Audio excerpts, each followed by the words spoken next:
It's time now for French Connections, our weekly look at the intricacies of life in France with Florence Villeminot. Hey, Jeannie. Hi, Flo.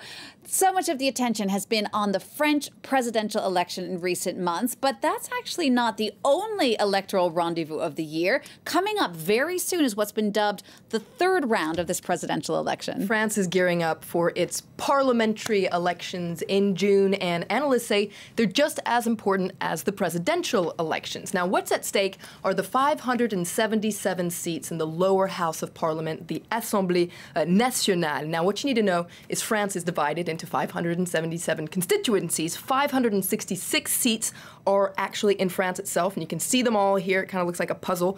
And on top of that, there are 11 constituencies for French citizens living outside of France. Now, we're not going to focus on the political horse trading in this segment. Tell us more, though, about how this election actually takes place, because there are literally thousands of people running. There are tons of people running. If you take a look at the previous parliamentary elections in 2012, there were over 6,500 candidates, so an average of 11 candidates per constituency. It gets quite busy. Now, like presidential elections, parliamentary elections take place every 5 years and usually in 2 rounds, but not always. In some cases, one candidate could get the absolute majority in the first round of the election, and that first round is scheduled for June 11th, and in that case, the candidate is directly elected MP, but it's pretty rare. In most cases, no candidate gets the absolute majority, and so a runoff is held a week later. That's scheduled for June 18th.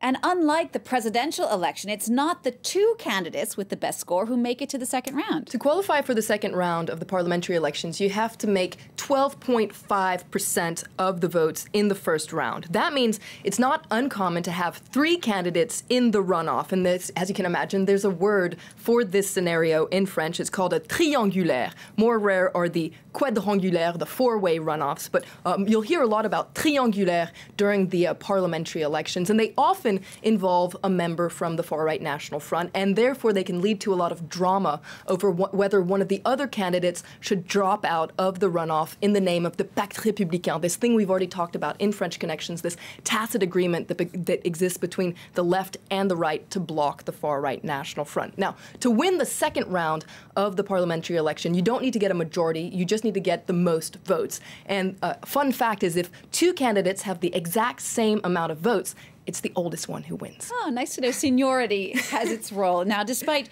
being very important, the parliamentary elections being very important, the turnout actually tends to be quite low for France. And it has plummeted over the past couple of decades. For instance, if you look at the turnout in 2012, it was just over 57%, which is low for France. And now, a lot of that has to do with the electoral calendar, because parliamentary elections come so shortly after the presidential election, and so a lot of people just suffer from election fatigue. Let's listen to some reactions from previous elections. It's going to be a long day. It's 8:20 and we only have a dozen votes. That's not a lot. It could be the weather, or people are fed up. They're tired of so many elections. They've had enough.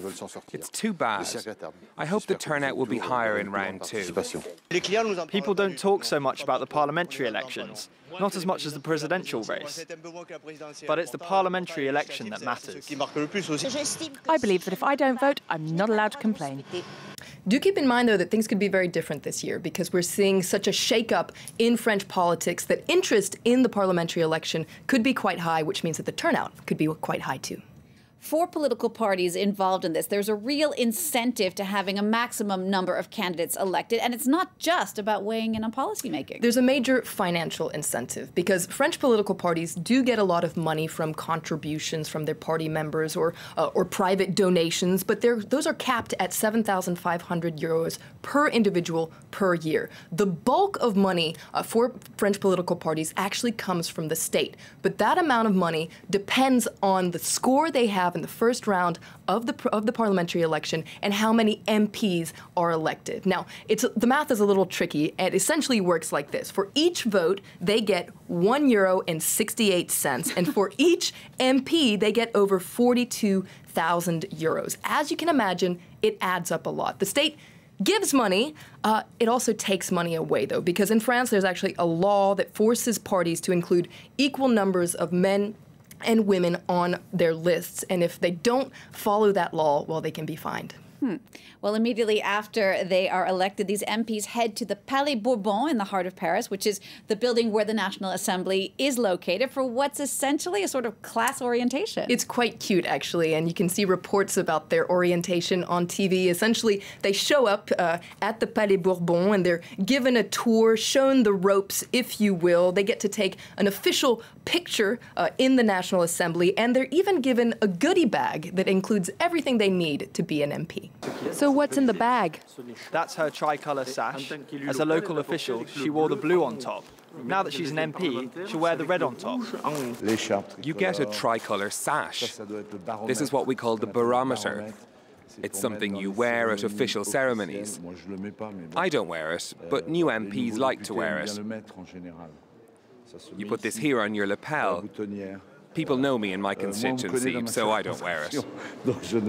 I must admit that's a pretty cool sash, one of the many perks of being a French MP, but I'll have to explore that in another episode of French Connection. Florence Villeminot, thank you so much. 577 seats up for grabs. We'll see where that will bring us. Thank you very much. Thank you for watching French Connections. Don't forget, if you want to ask Flo any questions about the French political process or about France in general, send her a tweet at Flo Villeminot.